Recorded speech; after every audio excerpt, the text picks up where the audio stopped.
Back in 2009, J. Cole dropped a line on his mixtape The Warm-Up, where he compared himself to LeBron James, saying, "You looking at the LeBron James of the game," which begs the question, how close was J. Cole to making it into the NBA? Growing up, J. Cole played for Terry Sanford's high school's basketball team while also serving as a first-chair violinist for the Terry Sanford Orchestra until 2003. So basketball has been a huge part of J. Cole's life ever since he was a kid. But even though he played in high school, he wasn't exactly a star player. In fact, he didn't even make the team his first year. He was the team manager. But that didn't stop him. According to his high school coach, Michael Broadhurst, J. Cole spent all of his free time practicing. As a freshman, he shot 1,000 shots per day, ran sprints, did minute drills, and regularly played one-on-one games with guys on the team. Fast forward a year later, and all that hard work finally paid off. Because as a sophomore, J. Cole made it on the team and never looked back. Because once he made it on the team, he eventually became one of the team's most valuable players as a junior and senior. That said, he remained humble about his skills. In a Sports Illustrated interview, he admitted that he wasn't the star player, but he grew so quickly that he thinks he could have at least been on the bench for a D1 school. Hence, after high school, J. Cole faced a tough choice between his two loves: basketball and music. He could either pursue his rapping career or chase after his basketball dreams. At first, he was leaning towards the latter, since St. John's University offered him a scholarship.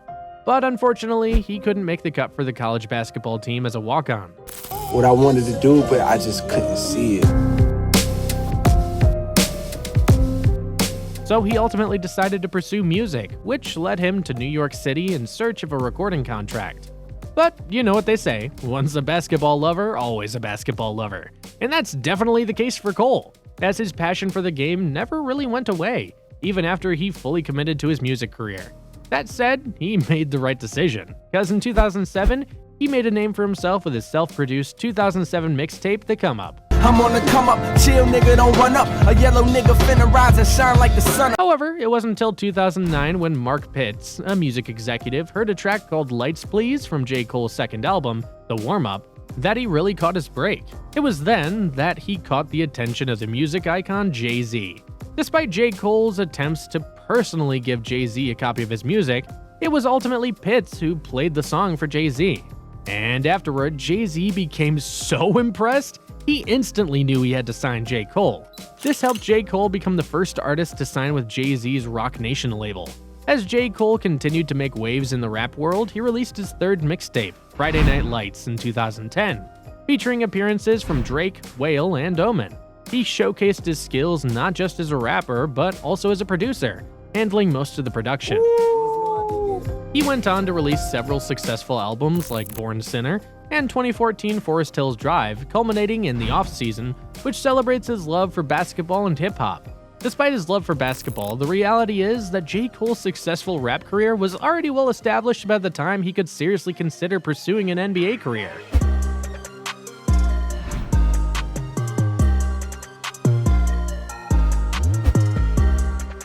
Nevertheless, Cole did attempt to make his way to the NBA and even participated in a tryout with the Detroit Pistons. Despite his efforts, nothing materialized from the tryout, and it seems that his dream of playing professional basketball will remain unfulfilled. But even though he may not have made it into the NBA, Cole has continued to maintain a connection with the sport and has used his love for basketball as inspiration for his music, as evidenced by his latest album, The Off-Season. The Off-Season is a testament to J. Cole's love for basketball and the role it's played in his life. The album cover depicts him standing in front of a basketball hoop that's on fire, paying homage to the basketball themes that he's incorporated in previous album covers. This album is particularly special because it marks the fulfillment of J. Cole's dream of becoming a professional basketball player, which he had to put on hold to pursue his music career. Not only does the artwork connect the album to basketball, but the lyrics also reference the sport. In 95 South, J. Cole raps about his love for basketball and compares his flow to his on-court skills, even name-dropping some basketball legends like Scottie Pippen and Dennis Rodman. In addition, it also includes my personal favorite J. Cole verse ever, where he referenced subscribing to the channel!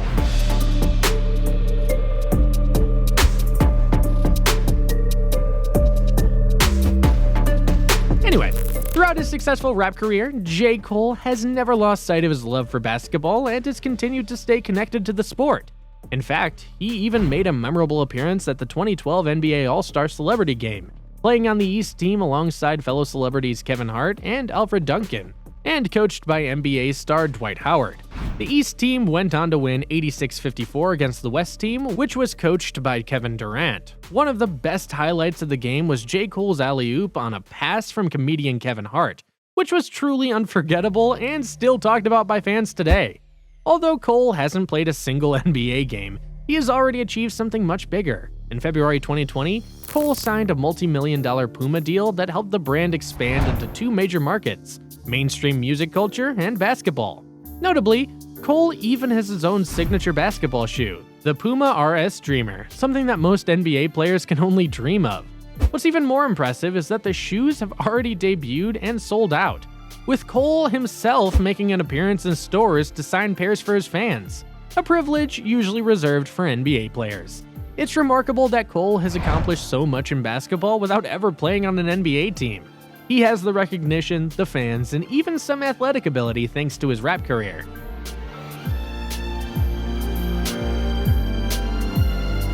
In fact, he even played professionally for the Rwanda-based Patriots Basketball Club in the Basketball Africa League, making his debut in May 2021. In 3 games with the team, he scored a total of 5 points, had 3 assists, and had 5 rebounds in 45 minutes of gameplay. While Cole showed some potential on the court, he eventually took an indefinite leave from the Scarborough Shooting Stars in May 2022 to focus on his concert tour commitments. The truth is, if Cole were truly committed to making it to the league, he would need to minimize his theatrics and focus on bulking up, working with more trainers, and potentially starting in the G League or abroad. That said, the Hoop's dreams may be over for J. Cole, but his connection to basketball will never grow old. Yet, J. Cole isn't the only rapper with a love for the game. After all, the relationship between hip-hop and basketball has been there since the early days of hip-hop in the 1970s in New York. You've got rap legends like Curtis Blow and Master P who've always been known for their love of the game.